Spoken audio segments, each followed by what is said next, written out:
Hello everyone, welcome back to my channel. मेरा नाम है दिव्या सुनी और आज हम स्टार्ट कर रहे हैं एक नया चैप्टर। इस चैप्टर का नाम है सब्सिडरी बुक। सब्सिडरी का मतलब होता है, सबसे पहले सब्सिडरी मतलब सहायक बुक्स। सहायक बुक्स तो किस फॉर्म में अपन को सहायक मतलब सब्सिडरी बुक बनाने की जरूरत पड़ेगी? जिस फर्म में नंबर ऑफ ट्रांजेक्शन सबसे ज्यादा होते हैं। वापस रिपीट करूंगी, जिस फर्म में कोई एक बड़ी कंपनी, कोई बड़ा बिजनेस, कोई बड़ी फर्म जिसमें नंबर ऑफ ट्रांजेक्शन मतलब ट्रांजेक्शन बहुत ज्यादा होते हैं, तो उस फॉर्म में अपन को किस बुक्स, कुछ जनरल एंट्रीज की नीड खत्म करने के लिए अपन को किस बुक्स की आवश्यकता होती है? Subsidiary book. अपन ने देखा अभी हाल ही में अपन ने कैश बुक का चैप्टर कंप्लीट किया है। तो कैश बुक में अपन ने क्या देखा, कैश बुक क्यों बनाई? क्योंकि फर्म में, किसी भी फर्म हुआ, बिजनेस हुआ, किसी भी बिजनेस में, फर्म में ट्रांजेक्शन सबसे ज्यादा कैश के हो रहे थे। तो कैश और बैंक के ट्रांजेक्शन अपन किसमें, उसके लिए अलग रजिस्टर बना दिया, कैश बुक बना दिया कि वो सारे कैश के ट्रांजेक्शन, कैश और बैंक के ट्रांजेक्शन कैश बुक में रिकॉर्ड कर लो। ठीक है, लेकिन बड़ी फर्म में क्या होता है, कैश के अलावा भी बहुत सारे ट्रांजेक्शन होते हैं। नंबर ऑफ ट्रांजेक्शन ज्यादा है मतलब बहुत ज्यादा ट्रांजेक्शन होते हैं। तो उस फर्म में अपन को subsidiary cash book, bank book के अलावा, कैश बुक के अलावा अपन को कुछ और हेल्प करने वाली स्पेशल पर्पस बुक बनानी पड़ती है। तो कौन किस चीज की बनानी पड़ती है? तो देखो, कैश बैंक की अलग कर दो। फिर कैश के बाद अपने बिजनेस में, अपनी फर्म में सबसे ज्यादा ट्रांजेक्शन किसके होते हैं? किसके होते हैं? गुड्स के। या तो गुड्स मतलब माल, या तो अपन माल खरीदते हैं या अपन माल बेचते हैं, जो कि डेली होता है, या तो खरीदेंगे या बेचेंगे। यही कैश बैंक के बाद सबसे ज्यादा ट्रांजेक्शन होते हैं, तो वो किससे होते हैं? गुड्स से। तो यहाँ पर पहली बात है कि जो भी ये जो बुक्स बना रहे हैं अपन स्पेशल पर्पस बुक, ये किससे रिलेटेड होनी चाहिए? गुड्स से रिलेटेड होनी चाहिए। क्यों होनी चाहिए? क्योंकि गुड्स के ट्रांजेक्शन, कैश के बाद अगर किसी का ट्रांजेक्शन ज्यादा होते हैं तो वो है गुड्स। अब माल या तो खरीद रहे हैं या बेच रहे हैं। बाकी के ट्रांजेक्शन देखो, बाकी के ट्रांजेक्शन क्या होंगे किसी फर्म में? सैलरी हुआ, ऑफ सैलरी या रेंट हुआ, क्योंकि अगर एम्प्लॉइज ज्यादा होंगे तो सैलरी, लेकिन सैलरी अपन रोजाना नहीं देते हैं, मंथ में एक बार ऐसे देते हैं। तो सैलरी हुआ, वेजेस हुआ, रेंट हुआ, और फिक्स एसेट देखिए, प्लांट, मशीनरी, लैंड, बिल्डिंग, ये सब ट्रांजेक्शन डेली नहीं होते हैं। डेली सिर्फ किसके ट्रांजेक्शन होते हैं? गुड्स के ट्रांजेक्शन होते हैं। तो इसलिए जो सब्सिडरी बुक बनती है वो किसकी बनती है? सिर्फ गुड्स से। जो ट्रांजेक्शन सिर्फ और सिर्फ गुड्स से रिलेटेड हो उसी की सब्सिडरी बुक बनती है, बाकी की नहीं बनती है। ये सबसे पहला पॉइंट जो अपन को ध्यान रखने वाली बात है। चाहे फिक्स, अगर कोई ट्रांजेक्शन फिक्स एसेट का हुआ तो अपन उसकी सब्सिडरी बुक नहीं बनाएंगे। सब्सिडरी की बुक मतलब अलग से उसकी बुक बनाने की जरूरत नहीं पड़ेगी, क्योंकि फिक्स एसेट्स भी पूरे फर्म में साल में 2-3 बार, 6 महीने में, एक साल में एक बार खरीदी जाती है। लैंड, बिल्डिंग, प्लांट, मशीनरी, ये क्या अपन रोज रोज खरीदते हैं? नहीं खरीदते हैं। ऑफिस का रेंट हुआ और सैलरी हुआ, ये सब चीज अपन रोज देते हैं? नहीं देते हैं। ये भी महीने में एक बार दिया जाता है। ठीक है, एक बार, 2 बार, 6 महीने में, बोनस एक साल में, तो रेगुलर नहीं दी जाती। रेगुलर सिर्फ कौन से ट्रांजेक्शन होते हैं? गुड्स के। तो गुड्स से रिलेटेड ही बनेगी। तो पहली बार गुड्स से रिलेटेड बनेगी। ठीक है, अब गुड्स से रिलेटेड क्या क्या होता है अपने बिजनेस में? मतलब माल क्या क्या होता है माल से रिलेटेड? या तो माल अपन क्या करते हैं? परचेस करते हैं फर्म में, या तो अपन गुड्स को क्या करेंगे? या तो परचेस करेंगे, या फिर क्या करेंगे? सेल्स करेंगे। परचेस करेंगे तो भी सबसे ज्यादा ट्रांजेक्शन होंगे, सेल्स करेंगे तो भी सबसे ज्यादा ट्रांजेक्शन होंगे, इसलिए अपन इनकी बुक बना रहे हैं। ठीक है, फिर आता है अपन ने परचेस किया। परचेस अगर मान लो एक दिन में अपन ने नंबर ऑफ ट्रांजेक्शन ज्यादा, परचेस अपन ने 100 चीजों की कर ली। ठीक है, लेकिन 100 चीजों में से 10 चीजें पसंद नहीं है तो उसको रिटर्न भी कर दिया। तो परचेस के बाद अगर परचेस रिटर्न भी करते हैं तो परचेस रिटर्न भी ज्यादा होगा। ठीक है, और इसी तरह सेल्स किया और रिटर्न ज्यादा आता है तो अपन को सेल्स रिटर्न भी होता है। तो इन चारों की अपन बुक्स बनाएंगे। किसकी? परचेस, सेल्स, परचेस रिटर्न या फिर सेल रिटर्न। तो गुड्स से रिलेटेड 4 चीजें हैं, purchase, sales, purchase return, sales return. तो ये चारों की क्या बनेगी? ये चारों क्या, इस चारों को क्या बोलेंगे? Subsidiary book. ये सहायक बुक्स होगी। ठीक है, तो क्या होता है देखो, ट्रांजेक्शन में से कैश बैंक, क्या ट्रांजेक्शन अपन ने कर दिया? कैश बुक बना दी। ठीक है। तो जनरल एंट्री कैश की तो वैसे ही खत्म होगी। फिर जनरल एंट्री में किसके ट्रांजेक्शन है, गुड्स के, परचेज सेल्स के, परचेज रिटर्न के, सेल्स रिटर्न के, ठीक है। तो ये ट्रांजेक्शन की भी अपन सबकी इन सब की अलग बुक बना देंगे। तो सिर्फ जनरल एंट्री क्या होती है, बहुत कम से कम रह जाएगी, फिक्स एसेट की होगी, हो जाएगी, बहुत कम होगी, सैलरी, रेंट, इन छोटी छोटी हो जाएगी। रेंट तो एक तरह से कह सकते हैं जनरल एंट्री की नीड खत्म करने के लिए अपन क्या कर रहे हैं, सब्सिडरी बुक बना रहे हैं, ठीक है।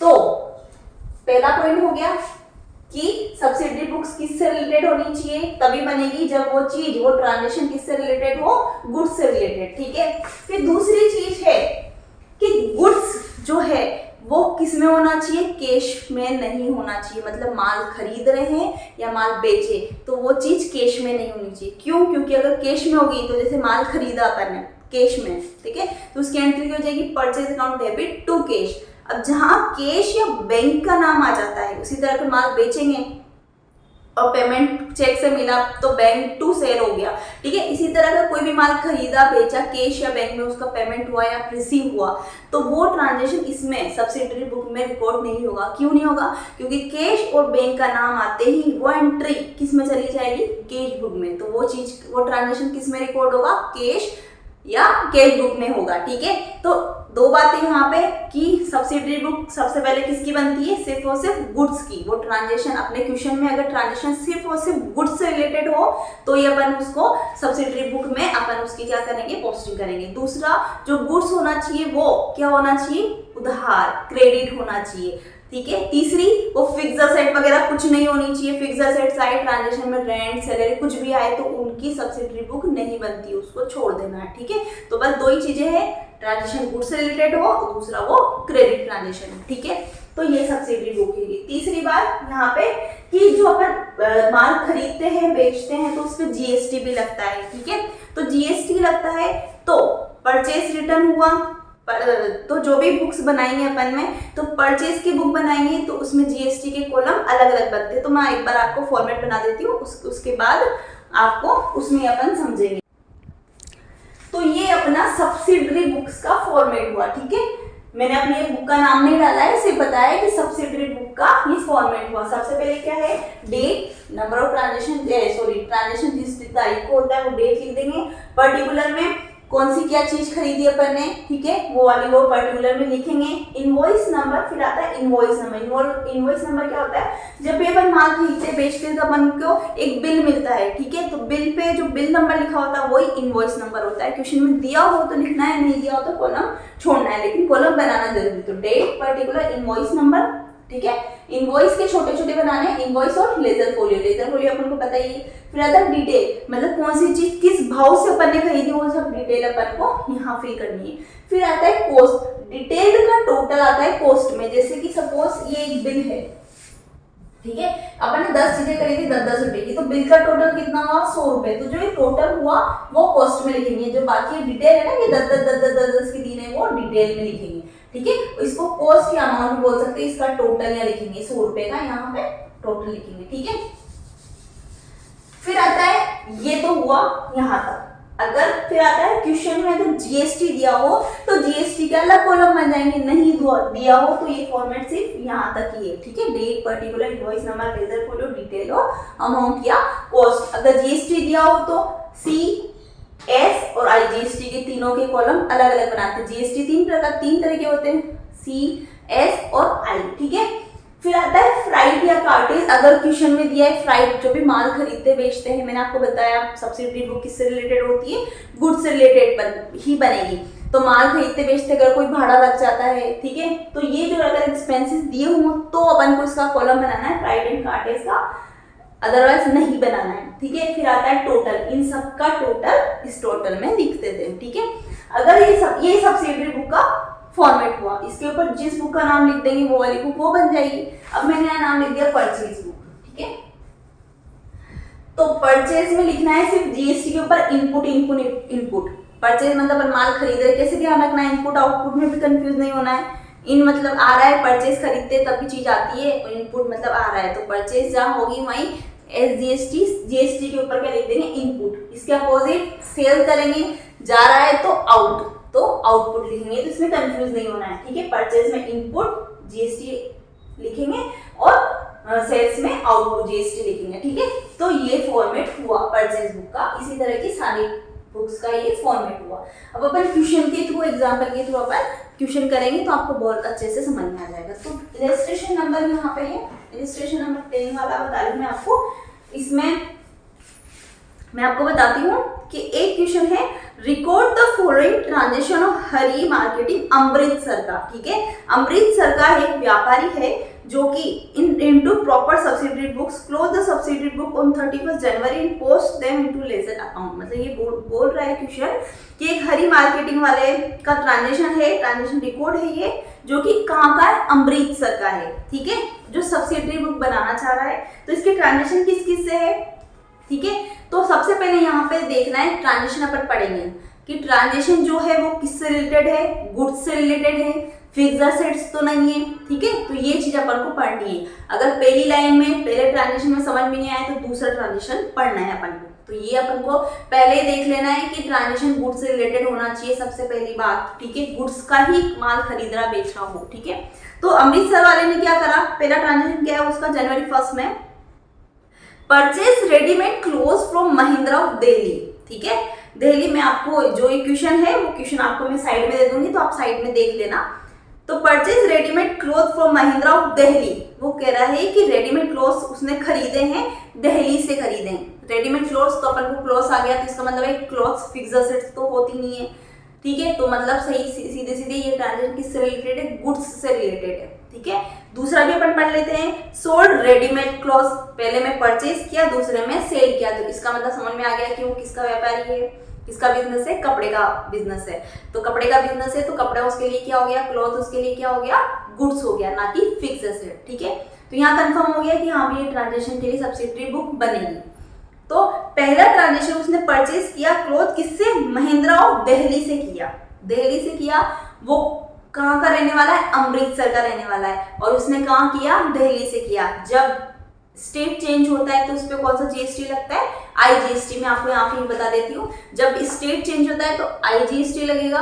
और अगर स्टेट का स्टेट में करता है, जैसे कि राजस्थान के व्यापारी सिर्फ राजस्थान में ही करता है, खरीद रहा है, बेच रहा है, ट्रांजेक्शन करता है, तो उस पे एस और सी जीएसटी इक्वल पार्ट में लगते हैं। और अगर राजस्थान के अलावा उसने उसमें किया आउटसाइड स्टेट, राजस्थान का व्यापारी होकर उसने एमपी में किया, तो वो उस पर क्या लगेगा, आईजीएसटी। तो ये अमृतसर का व्यापारी है और इसने दिल्ली में से माल खरीदा बेचा है, तो वो इंटर स्टेट क्या होगा, आउटसाइड स्टेट हो गया, मतलब स्टेट से बाहर किया उसने, ठीक है। तो इस पे आईजीएसटी लगेगा। 40 लिस्ट प्राइस मतलब होता है उसका जो एमआरपी प्राइस होती है वो वाली list price. List price of 40,000 less 10% trade discount. Question में ट्रेड डिस्काउंट दिया, डिस्काउंट वाला चैप्टर अपन ने पढ़ा है। जब भी ट्रेड डिस्काउंट आता है तो वो लिस्ट प्राइस में से, मतलब एमआरपी प्राइस में से वो घटता ही घटता है। ट्रेड डिस्काउंट का नाम आता ही वो डिस्काउंट घटता ही घटता है। वही बात है 100 रुपए की किसी दुकान पे सेल चल रही है कि कोई भी प्रोडक्ट करो 50 रुपए की सेल है, तो वो 50 रुपए में मिलेगा, सॉरी 50% सेल है, तो जो भी उसकी एमआरपी लिखा है 100 रुपए का प्रोडक्ट 50% सेल चल रही है, तो वो किस में मिल जाएगा, 50 में करेगा, ठीक है। तो ट्रेड डिस्काउंट आता है तो ट्रेड डिस्काउंट अपन को लेस करना पड़ता है, ठीक है। अब मैं क्वेश्चन में करती हूँ प्लस आईजीएसटी, उसने खुद ने बोल दिया कि प्लस करना है जीएसटी। माल खरीदते बेचते तो जीएसटी को क्या करते हैं, इंक्लूड करते, प्लस करते हो, ट्रेड डिस्काउंट को लेस करते हैं। क्वेश्चन में करते जाएंगे तो आपको ये सब चीजें अलग से ध्यान रखनी पड़ेगी। डेट पर्टिकुलर में डाल दिया अपन ने सबसे पहले, ठीक है, ये डेट, सॉरी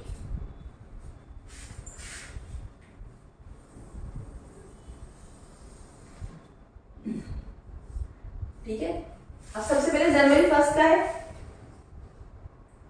2019 दिया हुआ है इसने जनवरी 1 को, ठीक है। इसने हाँ यहाँ पे एक बात कि कई बार क्या करते हैं, बहुत छोटी बहुत आसान से ट्रिक बताती हूँ। पहले अपन ट्रांजेक्शन पढ़ लो और उसके आगे लिख दो कि कौन सी बुक है। इसने किया परचेज किया इसने पहले ट्रांजेक्शन में, तो इसके नाम के आगे लिख दो पी, मतलब ये परचेज बुक में चला जाएगा। फिर ट्रांजेक्शन पढ़ते जाओ और उसमें अपन को पता चल जाएगा कि कौन सी बुक में जाएगा, तो उसके नाम के आगे वो नाम लिख दो क्वेश्चन में। जैसे कि पहला ट्रांजेक्शन है परचेज का, तो उसके नाम के आगे लिख दो पी, जिससे अपन को पता चल जाएगा कि परचेज में जाएगा। दूसरा ट्रांजेक्शन सेल्स का है, तो उसके नाम के आगे लिख दो एस। मतलब ये सेल्स बुक में चला जाएगा। तीसरा ट्रांजेक्शन परचेस रिटर्न का है, तो उसके नाम आगे ट्रांजेक्शन की क्वेश्चन में लिख दो कि ये पीआर लिख दो, परचेस रिटर्न, ताकि अपन को कंफ्यूज नहीं होना बार बार ये ऊपर नीचे ट्रांजेक्शन किस बुक में क्या करना है। ये लिख सकते हो आप इजी वे में, जैसा आपको सहूलियत के हिसाब से, ठीक है। पहला ट्रांजेक्शन परचेस बुक का है, तो परचेस में फिल करेंगे। तो उसने बोला है महिंद्रा से खरीदा, तो जिस चीज जहां से खरीदा उसका नाम सबसे पहले लिखेंगे। अमृतसर का है, ठीक है, तो अमृतसर का है तो उसकी तो अपन बुक्स बनाना है। इसने खरीदा है महिंद्रा से। क्वेश्चन आपके स्क्रीन पे दिख जाएगा, महिंद्रा दिल्ली, यहां से जहां से खरीदा उसका नाम अपन को ऊपर लिखना है। फिर डिटेल देनी है कि क्या खरीदा है उसने, पर्टिकुलर में रेडीमेड क्लोथ्स, रेडीमेड क्लॉथ्स, ये क्या है, रेडीमेड क्लोथ्स। कितने का खरीदा, देखो इनवॉइस नंबर उसने दिया है, नहीं दिया, लेजर फोलियो दिया, नहीं दिया, डिटेल में दिया है कि रेडीमेड क्लोथ्स कितने हुए 40,000 के, लिस्ट प्राइस दी 40,000 की, तो डिटेल में लिखनी है। कॉस्ट में तो क्या करता है, सब प्लस माइनस करने के बाद कॉस्ट में लिखना है, डिटेल में फिल करना है यहाँ पे, ठीक है, 40,000। फिर उसके बाद उसने बोला ट्रेड डिस्काउंट। क्वेश्चन में अगर ट्रेड डिस्काउंट का नाम आ जाए तो डिस्काउंट लेस करना है, कोई भी खर्चा या जीएसटी आ जाए तो उसको प्लस करना है। ट्रेड डिस्काउंट आया तो हमेशा उसको क्या करना है, इसी पर्टिकुलर वाले कॉलम में यहाँ पे लिखना है लेस, ये लिखना है लेस, फिर यहाँ पे लिखना है trade discount, trade discount at the rate 10%। 10% 40,000 का 10% कितना हुआ, 4,000 रुपए। डिटेल में अपन को सब चीजें देनी है, ठीक है, तो कितना हो गया 36,000। कॉस्ट में नहीं लिखना है अपन, कॉस्ट में तो मतलब सब काटा पीटी प्लस माइनस करने के बाद ही उसके बाद जो टोटल होता है वो कॉस्ट में लिखेंगे, ठीक है। जिसे बिल में होता है ना कि बिल में 10 रुपए की चीजें हुई, फिर उसके बाद जो डिस्काउंट लेता है, डिस्काउंट लेस करने के बाद जो एक्चुअल अमाउंट जो होता है वो अपन को पे करना रहता है। जो एक्चुअल अमाउंट अपन को पे करना होता है वो वाला एक्चुअल अमाउंट कॉस्ट की अमाउंट वाले कॉलम में लिखेंगे, ठीक है। ये हुआ 40 में से 4,000 का ट्रेड डिस्काउंट मिल गया, तो कितना बच गया 36,000, ठीक है। अब इसने आईजीएसटी प्लस किया है, इसने ही खुद ने बोल दिया प्लस करना हो, जीएसटी दिया हो तो जीएसटी हमेशा ऐड ही होता है, ठीक है। तो आईजीएसटी लगेगा, आईजीएसटी कितना 12%, तो 36,000 का 12% कितना हो जाएगा 4,320। प्लस करना है तो प्लस कर दो इसको, कितना हो गया 40,320, ठीक है। अब कॉस्ट में क्या लिखेंगे, ये वाला अमाउंट लिखना चाहिए था, अभी आपके माइंड में आया कि मैंने बताया ये अमाउंट लिखना चाहिए था, लेकिन क्वेश्चन में मैंने आपको बोला है कि अगर क्वेश्चन विद जीएसटी आ जाए, मतलब जीएसटी वाला क्वेश्चन आ जाए तो जीएसटी के लिए अपन को अलग कॉलम बनाने हैं, वरना नहीं बनाने। अब इसमें जीएसटी आ गया इसलिए अपन ने जीएसटी के कॉलम बना दिया। अब जीएसटी का कॉलम आ गया तो जाहिर सी बात है कॉलम अलग अलग है, तो जीएसटी की डिटेल किसमें भरनी पड़ेगी, कॉलम में फिल करनी पड़ेगी, ठीक है। तो इसलिए जो कॉस्ट आता है उसमें कौन सा प्राइस लिखेंगे, ओनली 36,000, और वो 36,000 इसके ऊपर यहाँ ही नहीं लिखना है, डिटेल में पूरा डिटेल फिल करना है, उसके बाद इस सीध में लिखना है 36,000 रुपए, सिर्फ ये वाला हो। जीएसटी अपन इसमें प्लस माइनस करने के बाद यहाँ क्यों नहीं लिखा, क्योंकि इसका अलग से अपन ने कॉलम बनाया है। जीएसटी नहीं दिया हुआ था तो ये सब कुछ प्लस माइनस करने के बाद जो आता वो वाला टोटल यहाँ लिखते हैं, ठीक है। तो यहाँ पे लिख दिया ओनली 36,000 ट्रेड डिस्काउंट लेस करने के बाद। सिर्फ जीएसटी के लिए जीएसटी कॉलम बनाया तो उसमें फिल कर दो, ये सीजीएसटी इसमें कुछ नहीं आएगा, इसमें कुछ नहीं आएगा क्योंकि ओनली क्या लगा है आईजीएसटी, तो आईजीएसटी वाले कॉलम पे लिख दो 4,320, इसी सीध में 4,320। फिर उसके बाद फ्राइड दिया है नहीं दिया है, यहाँ पे नहीं दिया है तो कॉलम छोड़ दो, पहले क्वेश्चन में अपन पढ़ लेंगे, नहीं दिया हो तो ठीक है। इस वाले क्वेश्चन में फ्राइड नहीं दिया तो ये कॉलम ही हटा दो, तो डायरेक्ट क्या कर दो टोटल। तो जीएसटी का अपन ने अलग कॉलम में लिख दिया, तो जो ये वाला टोटल है आप किस में लिख दो, इस वाले में 40,320, ठीक है। तो 40,320 इस कॉलम में आ गया क्योंकि अपन ने जीएसटी लिख दिया, ठीक है। 36,000 आईजीएसटी इतने सीध में और इसके सीध में प्लस करने के बाद 40,320 जो ये टोटल है, ठीक है। फिर आता है दूसरा सोल्ड रेडीमेड गुड्स, सोल्ड किया तो ये कौन सी बुक में जाएगा, सेल्स बुक में, ठीक है। फिर थर्ड बुक पढ़ो, जनवरी 6 का return good of Mahendri, return. अब इसने ये नहीं दिया है कि परचेज रिटर्न है या सेल्स रिटर्न है। तो ऊपर वाले ट्रांजेक्शन में देखो कि महिंद्रा से अपन ने माल खरीदा है या बेचा है। तो अपन ने देखा है कि महिंद्रा से अपन ने क्या खरीदा है, सॉरी रेडीमेड क्लोथ क्या करे हैं, खरीदे हैं। तो खरीदा हुआ माल रिटर्न हुआ तो ये कौन सी बुक में चला जाएगा, परचेज रिटर्न में। ठीक है, तो ये कौन सा रिटर्न हुआ, परचेज रिटर्न। इसलिए मैं कह रही हूँ कि क्वेश्चन में लिख लेना उसके आगे PR, तो अपन को पता चल जाएगा कि रिटर्न कौन सा, PR। ठीक है, PR वाली बुक में जाएगा। साथ के साथ में बुक बनाते जाना, सारे के फॉर्मेट एक साथ ही बन जाएंगे। ठीक है, मेरे पास स्पेस की कमी है, ठीक है, इसलिए मैंने एक एक बुक ही बना दी। फिर आता है श्याम सिंह, 7 जनवरी को आता है श्याम सिंह, जो कि दिल्ली का है। ये भी दिल्ली का है और ये रहने वाला कहाँ का है, अमृतसर का। इसने दिल्ली से इसने क्या करा, परचेज किया है। ठीक है, Shyam Singh Delhi sold readymade man cloth to us. अब इसने देखो यहाँ कंफ्यूज करने के लिए क्या दे दिया, सोल्ड नाम दे दिया। सोल्ड नाम देते अपन कंफ्यूज हो जाएंगे कि भाई ये तो सेल्स में जाएगा, लेकिन उसने क्या बोला कि Shyam Singh Delhi sold readymade clothes to us, हमें उसने माल बेचा, सामने वाले ने अपन को माल बेचा, दिल्ली वाला है, उसका नाम है श्याम सिंह, उसने अपन को माल खरीदा है, सॉरी बेचा है। ठीक है, सामने वाले ने अपन को माल बेचा है। बुक्स किसकी बना रहे हैं, अपनी, खुद को मानो, बिजनेस भी खुद को मानो, बुक्स बना रहे हो भी खुद को मानो। ठीक है, तो उसने माल अपन को बेचा तो अपन ने क्या करा होगा, खरीदा होगा। ठीक है, सामने वाला बेच रहा है तो अपन क्या खरीदेंगे, खरीदेंगे। उस अपन ने खरीदा इसलिए उसने बेचा, तो उसने ध्यान से पढ़ना है, readymade clothes to us, sold readymade clothes to us. तो ये किस में चल जाएगा, परचेज बुक में, इसी बुक में आएगा। क्या है, 30,000 रुपए प्लस IGST दिया है इसने 12%। इसने ट्रेड डिस्काउंट नहीं दिया, तो नहीं दिया तो ठीक है, पहले सबसे पहले उसका नाम लिखेंगे, किससे अपन ने माल खरीदा है, उसका नाम जनवरी 7। जिस शॉप से, जिस व्यापारी से, जिस फर्म से अपने माल खरीदा उसका नाम लिखना है सबसे पहले। ये हो गया श्याम सिंह दिल्ली। ठीक है, दिल्ली क्या करा, डिटेल देंगे, रेडीमेड क्लोथ्स, इसी तरह से लिखना है, रेडीमेड क्लोथ्स। ठीक है, मेन की खरीदे उसने, कितने की खरीदे, इनवॉइस में, इनवॉइस नंबर ब्लैंक, कुछ नहीं दिया इनवॉइस नंबर में। डिटेल में आ जाओ कि 30,000 रुपए का माल अपन ने खरीदा है, दिख रहा होगा आपको। ये मैंने थोड़ा सा सीधा कर दिया, ये इनवॉइस नंबर है, तो इनवॉइस नंबर में अपन को कुछ लिखना नहीं है। 12%।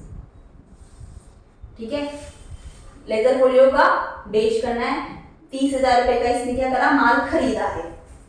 फिर उसके बाद GST प्लस होएगा, क्योंकि IGST, क्योंकि इसने अमृतसर का दिल्ली से खरीदा, तो वापस IGST लगेगा @12%।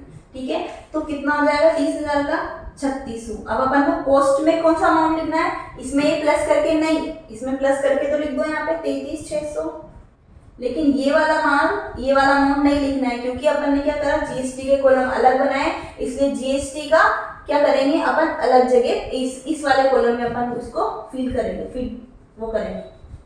फिल करेंगे। तो कॉस्ट में आ जाएगा इसी सीध में 30,000। ठीक है, IGST नहीं है, SC नहीं है, S नहीं है, I हुआ 3600। तो प्लस करने के बाद कितना हो गया, इसी सीध में, मतलब एक ही कॉलम में, ये हुआ 33,600। ठीक है, 33,600।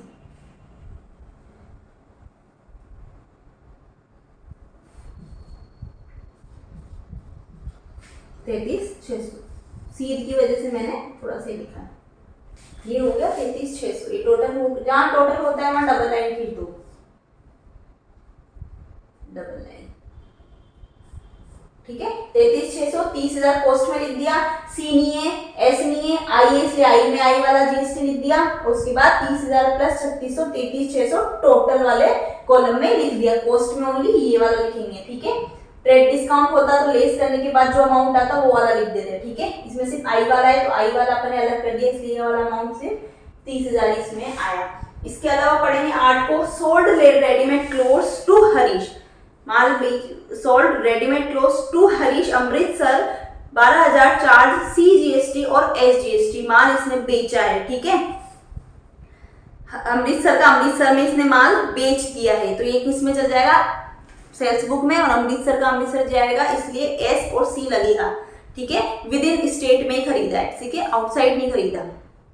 फिर आता है 19 जनवरी को, sold readymade clothes to Mohan Amritsar को, अमृतसर को इसने माल बेचा, अमृतसर में इसने मोहन को माल बेचा है 6000 का।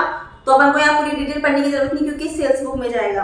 फिर थर्ड आता है 27 जनवरी को, sold readymade clothes to Mahesh, ठीक है, वाराणसी, ये भी माल वाराणसी में इसने क्या करा, माल बेचा है। तो परचेज बुक खत्म हो गई, परचेज बुक की और ट्रांजेक्शन नहीं, तो अपन ये सिर्फ टोटल लगा दे, तो ये अपनी क्या बन गई, परचेज बुक। इसका टोटल लगा लो 36,000 प्लस 30,000, यहाँ पे हो गए 66,000।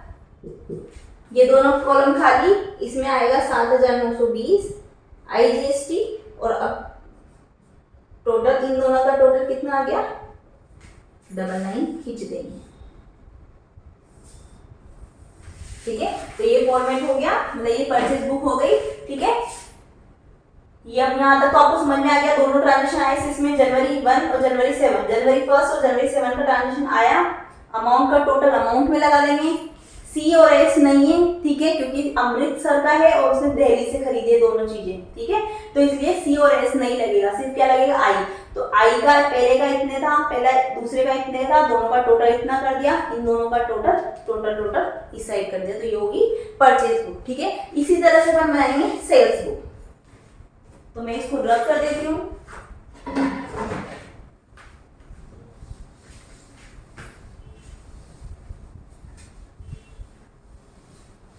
सेल्स बुक, बस ऊपर नाम चेंज किया और वैसा का वैसा, बस। और अपन को क्या चेंज करना पड़ेगा, सेल्स है तो सेल्स की जगह सिर्फ क्या करना है, इनपुट चेंज करना है, क्योंकि सेल कर रहे हैं, बेच रहे हैं, तो याद रखना यहाँ पे क्या आएगा, आउटपुट। तीनों में आउटपुट लिख दो ओनली, बस ये चेंजेस करने, ठीक है। परचेज की जगह डाल दिया सेल्स बुक, ठीक है, मतलब अलग बनाना, ये नहीं कि उसको मिटा के करना है, परचेज अलग बना दिया, अब होगी सेल्स बुक, ठीक है। ये कॉलम, ये इनवॉइस का कॉलम, ये लेजर फोलियो, ये डिटेल, ये अमाउंट, थोड़ा बड़ा बड़ा बनाना है, ठीक है। ये CGST, ये तो परचेज बुक अपन ने बना दी, सेल्स बुक अपन बनाएंगे, सेम फॉर्मेट है सेल्स बुक, ठीक है, सेम फॉर्मेट। क्वेश्चन मैंने आपको साइड में दिया ही है, डेट, पर्टिकुलर, इनवॉइस नंबर, बहुत छोटे छोटे कॉलम बनाने, इनवॉइस नंबर और LF, फिर आता है डिटेल, फिर आता है कॉस्ट, और GST वाला क्वेश्चन है इसलिए GST के कॉलम अलग बनेंगे, CSI, और ये हो जाएगा टोटल, ठीक है। वापस वो लिखना है, डेट, पर्टिकुलर, मैं पूरा लिख रही हूँ, particular, invoice number, LF, detail, फिर आता है कॉस्ट, सेल्स बुक है इसलिए आउटपुट लिखेंगे, ठीक है, आउटपुट GST, मतलब CGST, SGST और IGST, ये आउटपुट, तीनों आउटपुट लिख देना, क्योंकि सेल्स है, सेल्स मतलब माल जा रहा है इसलिए आउटपुट वाला, ठीक है, टोटल। अब आता है सेल्स वाला, पड़ेगी जनवरी 5, जनवरी 5, उसमें आपको बोला sold readymade clothes to Mohan Amritsar, Amritsar में मोहन को बेचा, ये भी व्यापारी कहाँ का है, अमृतसर का, अमृतसर बेचा, विद इन स्टेट बेचा है, इसलिए C और S वाला लगेगा, ठीक है। डेट में डेट लिख दिया, पर्टिकुलर में लिख दिया, मोहन का नाम, जिसको बेचा उसका नाम लिखना है, कहाँ का है, अमृतसर का, अमृतसर का है, ठीक है। क्या है, ये डिटेल देंगे, रेडीमेड क्लोथ्स, क्योंकि ये गुड्स है, इसका रेडीमेड क्लोथ्स दिया है, ठीक है, कितने का, 10,000 का, इनवॉइस नंबर में कुछ नहीं, 10,000 का। अब ये बोल रहा है sold readymade clothes to Mohan Amritsar 10,000 less trade discount हमेशा लेस करेंगे, और जो GST लगेगा, GST चाहे कैसा भी हो, CSI, ठीक है, तीनों प्लस होंगे, एक्सपेंसेस भी प्लस होंगे, ठीक है। अब उसने ट्रेड डिस्काउंट लेस किया 10% और चार्ज किया C और S 6% ईच मतलब दोनों 6% लगेगा। सी और एस इक्वल लगता है वो, ठीक है। तो लेस ट्रेड डिस्काउंट कर देंगे यहाँ ये पे पर्टिकुलर में, लेस ट्रेड डिस्काउंट टीडी लिखा है मैंने, आपको पूरा लिखना है 10%, ठीक है। 10,000 का कितना हो जाएगा 1,000, तो लेस करके डिटेल में फिल करेंगे। फिर आता है एड अमृतसर का अमृतसर में, इसलिए जीएसटी और एसजीएसटी @6% ईच दिया है, तो दोनों पे 6%, ठीक है। तो ये दोनों 6% कितना हो गया 540 दोनों का ऐड करेंगे तो आ जाएगा 10,080। ये तक तो डिटेल में फिल कर दिया, ठीक है। ये तो अपने क्वेश्चन में ट्रांजिशन में देख के इस हिसाब से अपन ने कर दिया, ठीक है। अब कॉस्ट में कौन सा अमाउंट आएगा 9,000 वाला, किसकी सीध में, इस टोटल की सीध में, ठीक है। क्यों आएगा, क्योंकि जीएसटी के कॉलम अलग बनाए, इसलिए जीएसटी इसमें कॉलम में फिल करेंगे अपन। आई नहीं है इसलिए 9,000 प्लस 540 प्लस 540 10,080 ये इसमें आ गया सीध में, ठीक है। ये दोनों, ये सबका टोटल इनका 9 प्लस 9 और ये टोटल इक्वल हो गया 2 और 2 बराबर, और कॉलम में अपन ने फिल कर दिया, ठीक है। जो टोटल होता है उसके नीचे डबल लाइन खींच दो, ठीक है। और इसके नीचे जब जब एक ट्रांजेक्शन पूरा हो जाता है परचेज बुक में एक लाइन खींचना ये है जरूरी है कि हाँ कंप्लीट हो गया है, फॉर्मेट है। फिर चलते हैं जनवरी 6, वो बोला है रिटर्न गुड्स, तो ये परचेज रिटर्न में जाएगा, ठीक है। फिर आता है 7 जनवरी का परचेज हो गया। फिर आता है 8 जनवरी को sold readymade clothes made to Harish Amritsar 12,000 रुपए, चार्ज सी और एस 6% ईच, मतलब दोनों पे 6% लगेगा। तो हरीश को माल बेचा, ये भी अमृतसर का, अमृतसर में है, विद इन स्टेट में है। हरीश अमृतसर, ठीक है। वही रेडीमेड क्लोथ्स, ठीक है। मेन लिख दो ब्रैकेट में क्योंकि पूरे डिटेल अपन को देनी है। कितने का है 12,000 का, ये 12,000 हुआ। इस पे ऐड करेंगे सी जीएसटी @6% ईच दिया है, ठीक है। ईच मतलब दोनों 6% है। और एस अमृतसर का अमृतसर में, इसलिए सी और एस लगेगा, ठीक है। कितना हुआ 720 और 720। अब इसका टोटल यहाँ पे करेंगे, टोटल के नीचे डबल लाइन खींचो 13,440, ठीक है। अब ये डिटेल तक तो अपन ने ट्रांजेक्शन में देख के कर दिया, ठीक है। इसमें ट्रेड डिस्काउंट नहीं था इसलिए सिर्फ ये अमाउंट लिखा और जीएसटी अपन ने ऐड किया, ठीक है। अब अपन को कॉलम फिल करना है, डिटेल में क्या आएंगे 12,000 इसी सीध में, 720 कॉलम में क्योंकि कॉलम अलग दिए हैं, और टोटल में टोटल 13,440, ये दोनों टोटल इक्वल हो जाएंगे, डिटेल का और टोटल वाला, ठीक है। और कॉलम में कोस्ट सी एस आई ये अपन फिल कर देंगे, इसमें से देखिए 12,000, ठीक है। ये वाला प्राइस 12,000। फिर 2 ट्रांजेक्शन और है,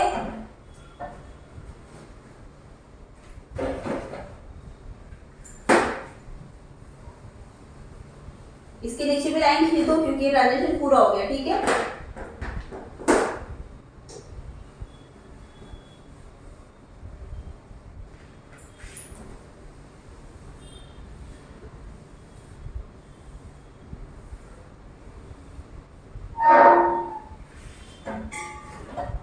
फिर आता है 19 जनवरी का, ठीक है। 8 तारीख का अपन ने कर दिया। फिर आता है 19 जनवरी को sold readymade clothes to Mohan Amritsar 6,000, Amritsar में बेचा, मोहन को बेचा। ट्रेड डिस्काउंट दिया है तो लेस होगा 10% GST, sorry trade discount 10% plus C और एस 6% ईच, ठीक है। तो वापस जनवरी 19 इसको मोहन को, और सेम मोहन भी कहाँ का है अमृतसर का है, इसलिए अपन क्या लगाएंगे सेम स्टेट, इसलिए सी और एस रेडीमेड क्लोथ्स, ठीक है। कितने का 6,000 का। अब इसने ट्रेड डिस्काउंट दिया है, जब भी ट्रेड डिस्काउंट आएगा वो हमेशा क्या होगा लेस होगा 600 रुपए, 5400 हो गया। ईच दिया है सी और ए, अमृतसर का अमृतसर में सी जीएसटी @6% और एस जीएसटी @6%, जो कितना हुआ 540, सॉरी 324 और 324, ठीक है, ये इक्वल होता है सी और एस जीएसटी। ये हो गया, टोटल लगा दो, इसका कितना हो गया 6048। टोटल के नीचे डबल लाइन खींच दो, ये भी अपन का कंप्लीट हो गया, इसके नीचे भी लाइन खींच दो। अब अपन को कॉलम में फिल करना है, 5400 यहाँ लिख देना। अब यहाँ पे ये वाला अमाउंट लिख देना 6000, ट्रेड डिस्काउंट लेस करने के बाद वाला ही अमाउंट लिखना है हमेशा। 5400 कॉलम में 324 आई कुछ नहीं है, इसलिए टोटल इक्वल कर दो 6048। ये भी कंप्लीट हो गया। फिर लास्ट चलो अपन को अमृतसर के बाद 19 के बाद 27 जनवरी महेश वाराणसी, ठीक है, मैं पढ़ देती हूँ।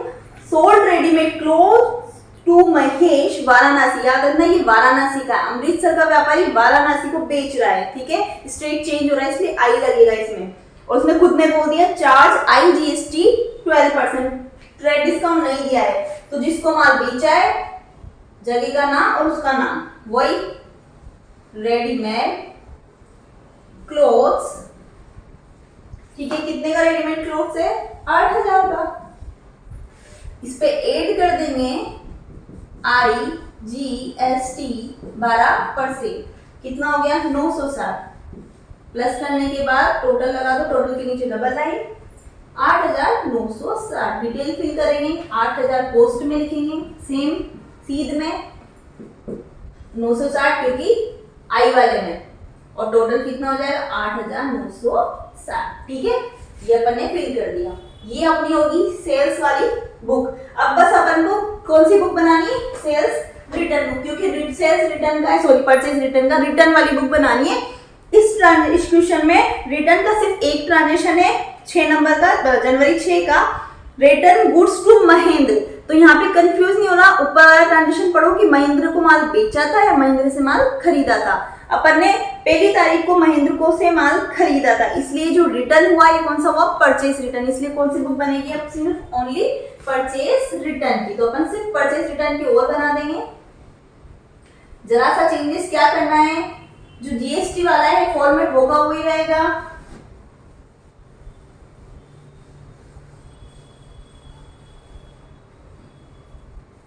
फॉर्मेट होगा वही रहेगा। यहाँ पे मैं एक बात बता दूं कि जो सेल्स बुक है, सेल्स बुक में जो टोटल है सबका सारा टोटल, वो टोटल यहाँ पे इक्वल कर देना, कि जैसे कि पहले आया था डिटेल में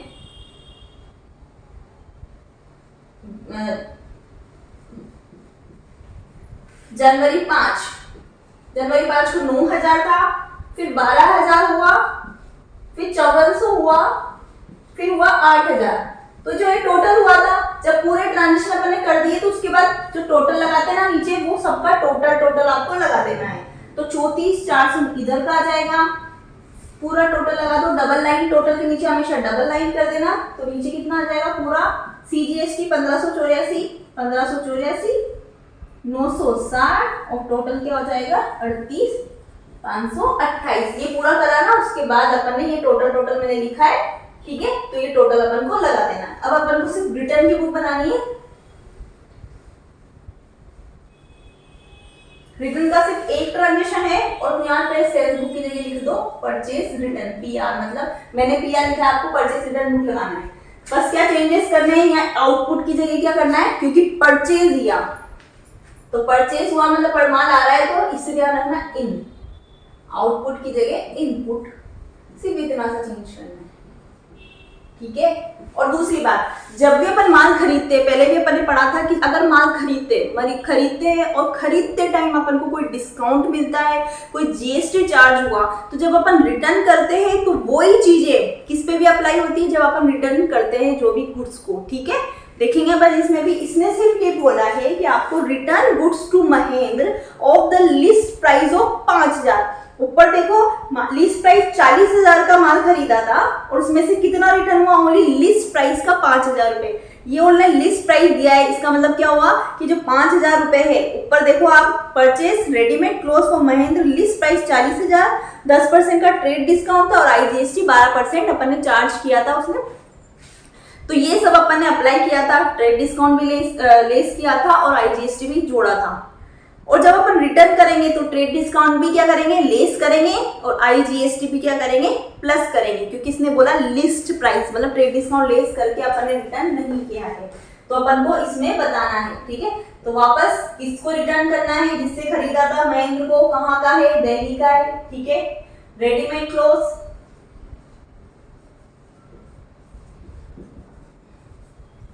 लिस्ट प्राइस ओनली, देखो 40 का माल था, उसने 40 में सिर्फ 5000 का रिटर्न कराया है।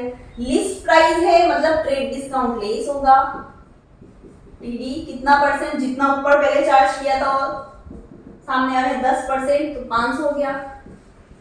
ठीक है, तो कितना हो गया, 4500 रुपए। अब IGST पहले भी दिया था, अपन ने ऐड किया था, तो ऑब्वियसली रिटर्न कराएंगे तो IGST भी ऐड होगा। कितना परसेंट, वही सेम 12%, तो कितना हुआ 540। तो ऐड करने के बाद टोटल के नीचे डबल लाइन करनी है, बार बार मैं आपको बोल रही हूँ 5040।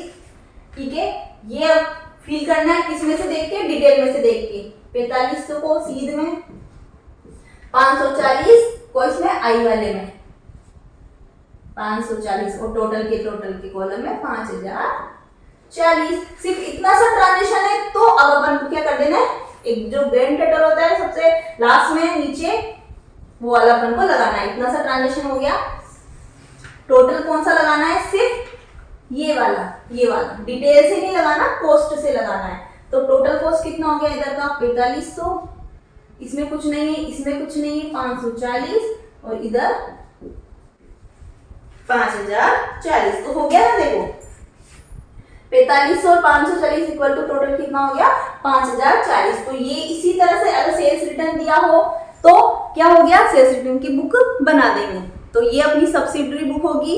अब इस क्वेश्चन में दिया है कि इसको लेजर अकाउंट में भी पोस्ट करना है। क्यों करना है, क्योंकि हमेशा मैंने आपको पहले बताया है कि परचेज बुक, सब्सिडरी बुक और अकाउंट में यही अंतर है। जैसे परचेज बुक बनाई, परचेज अकाउंट में बनाई, बुक में तो अपन ने सब जो ये भी डिटेल फिल कर दी, यहाँ से खरीदा, इतना माल, इतने दर में, इतने भाव में, ये खरीदा है अपन ने। ठीक है, तो इसका जो टोटल होता है, ये टोटल, ये किस में जाएगा, परचेज अकाउंट में। और जैसे अकाउंट बनता है उसमें भी डेबिट और क्रेडिट वही वाले फॉर्मेट में बनता है, इसका फॉर्मेट अलग होता है। ठीक है, तो ये डिफरेंस है, इसलिए ये वाला जो बुक बनती है सब्सिडरी बुक, इसका जो टोटल होता है वो अकाउंट में जाता है। इसीलिए इसने बोला है कि post them into ledger account. Ledger account में क्या होता है, सबका अलग अलग अकाउंट बनता है। मैंने आपको बताया है पहले भी, लेजर में अपन ने पढ़ा था, सबका अलग अलग अकाउंट बनाया है। तो इसमें परचेज बुक है तो अपन ने लेजर में अकाउंट बनेगा, जिसके अकाउंट जिसके नाम आए उसका अकाउंट बन जाएगा। तो वो मैं आपको नेक्स्ट वीडियो में बताऊंगी।